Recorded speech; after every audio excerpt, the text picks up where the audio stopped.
नमस्ते भाई सभी साथियों को स्वागत है आप सभी का हमारे YouTube चैनल ब्रह्मचर्य संदेश में। तो साथियों, आज आपको हम विद्या के बारे में बताएंगे कि मनुष्य को विद्या कितने प्रकार से आती है।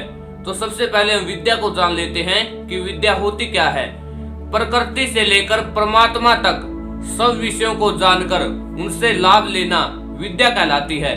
और मनुष्य को विद्या कितने प्रकार से आती है? मनुष्य को विद्या 4 प्रकार से आती है। सबसे पहला कौन सा है? आगम काल। दूसरा कौन सा है? स्वाध्याय काल। और तीसरा कौन सा है? प्रवचन काल। और चौथा है व्यवहार काल। यानी 4 प्रकार से मनुष्य को विद्या आती है। और यदि व्यक्ति इन 4 प्रकार से विद्या ग्रहण करता है तो मानव जीवन में सब कुछ प्राप्त कर लेता है। इन्हीं 4 विद्याओं के बारे में बिल्कुल विस्तार से आपको हमारे भ्राता श्रीमान अंगिरा जी ही अपने मुख से बताएंगे। तो आप उन्हीं के माध्यम से सुनना और वीडियो को अंत तक जरूर देखना, क्योंकि इस वीडियो को बनाने का हमारा उद्देश्य बस यही है। क्योंकि आज समाज के अंदर लोग विद्या को तो ग्रहण कर लेते हैं, लेकिन वो विद्या उनके आचरण में नहीं आती। तो आप इस वीडियो को यदि पूरा देखेंगे तो मैं बिल्कुल दावे के साथ कह सकता हूँ कि आप जो पढ़ते हैं उसको आचरण में अवश्य लेकर आएंगे। तो वीडियो को अंत तक जरूर देखना। और यदि आप चैनल पर नए हैं तो हमारे चैनल को सब्सक्राइब जरूर कर लेना। सभी मिलकर के परमात्मा का मुख्य और निज नाम ओम का उच्चारण करेंगे।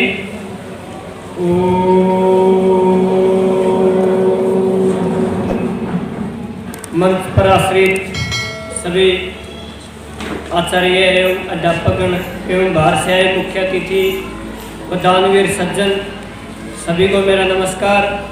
और मेरी मातृशक्ति बहनें सभी को नमस्कार। सत्य सिद्धांत नाम की पुस्तक की यह प्रतियोगिता इस गांव में आदरणीय सुखदेव जी ने करवाई। उस पुस्तक का आपने काफी स्वाध्याय भी किया होगा। उस पुस्तक में एक प्रश्न आता है कि विद्या कितने प्रकार से आती है। आप सभी बहनों ने पढ़ा होगा, कोई बता सकती है कितने प्रकार से आती है? कितने प्रकार से आती है? 4 प्रकार से। काफी अच्छी तरह से इन्होंने बताया। विद्या 4 प्रकार से आती है। पहला है आगम काल। आगम काल कहते हैं कि गुरु शिक्षक के पास बैठ कर के शब्द और अर्थ का ग्रहण करना। दूसरा है स्वाध्याय काल, यानी गुरु के पास जो बैठ करके आपने शब्द और अर्थ का ग्रहण किया था उसको एकांत में जाकर के स्वाध्याय चिंतन मनन करना, उसको दृढ़ पक्का और मजबूत कर लेना। और तीसरा काल आता है प्रवचन काल। जो आपने गुरु के पास पढ़ा था, सीखा था, जो एकांत में जाकर के आपने विचार करके दृढ़ और मजबूत किया था, उसको समाज में जाकर के प्रवचन करना। और चौथा है व्यवहार काल। जो सीखा था, जो दृढ़ और मजबूत किया था और जिसका दूसरों को उपदेश किया था, प्रवचन किया था, वो स्वयं भी अपने आचरण में धारण करना।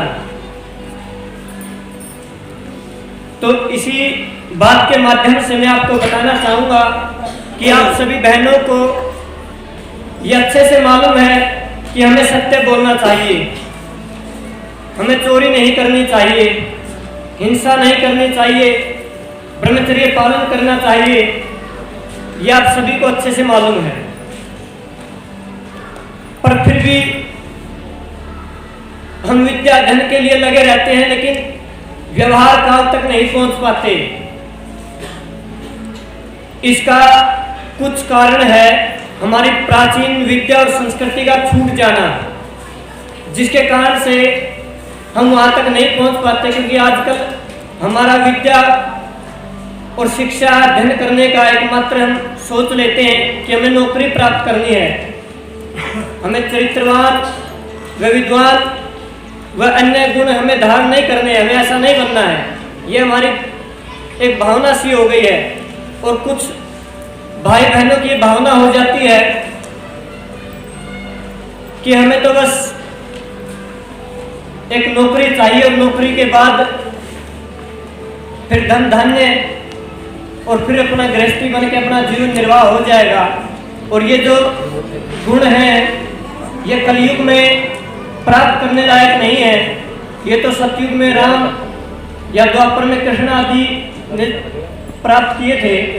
ये तो बहुत महापुरुष धारण किया करते हैं, हमारे बस की बात नहीं है। आजकल समाज इतना बिगड़ चुका है कि हम इसको प्राप्त नहीं कर सकते। लेकिन ये मानसिकता अगर आप में से भी किसी बहन के अंदर है तो कृपया निकाल दें, क्योंकि ये गुण हर इंसान के लिए है, हर उस जीवात्मा के लिए है जिन्होंने इंसान का शरीर धारण किया है।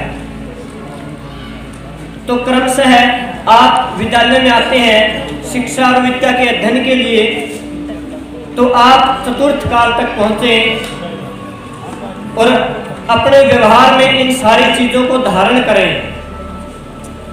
अभी अध्यापक जी बता रहे थे, कंगना राणावत का उदाहरण दिया।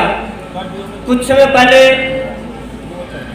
शायद मुझे किसी ने सूचना दी थी कि उन्होंने झांसी की रानी पर एक फिल्म बनाई है। जिनको यही नहीं पता कि आज़ादी कब मिली थी और वो आज़ादी दिलाने वाले व्यक्तियों पर मूवी बनाते हैं, फिल्म बनाते हैं, ये उनके लिए शोभादायक बात भी नहीं है और उनको जानकारी नहीं है। ये केवल उन्होंने अपना जीवन चलाने का माध्यम बना रखा है। इसमें न तो उनका कहीं आचरण झलकता न कोई चरित्र झलकता। तो आप इसमें विशेष ध्यान रखें। नौकरी के उद्देश्य से केवल शिक्षा का अध्ययन न करें, क्योंकि नौकरी आप देखेंगे भारत में जितने युवक हैं या युवतियां हैं उनमें से केवल 2% लोगों के पास नौकरियां हैं। आज किसी भी लाइन में आप देख लीजिए, अध्यापक के लिए फॉर्म निकलते हैं तो कितने लोग फॉर्म भरते हैं और कितने लग पाते हैं। वैकेंसी अगर 2000 निकले तो 10-20 हज़ार या 1 लाख के लगभग फॉर्म भर जाते हैं। इतने लोग परीक्षाएं देते हैं, उनमें से फिर कितने लग पाते हैं। या इसी तरह से आप किसी भी विषय में देख लें, नौकरियां बहुत कम बची हैं या बहुत कम लोगों को मिल पाती हैं, बाकी ऐसे बेरोजगार रह जाते हैं। और फिर वो देखते हैं कि अब हमारे पास कोई चारा नहीं है, कोई कहीं जाता है कोई कहीं जाता है। कुछ भाई तो दुखी होकर के, कुछ भाई बहन तो आत्महत्या तक कर जाते हैं।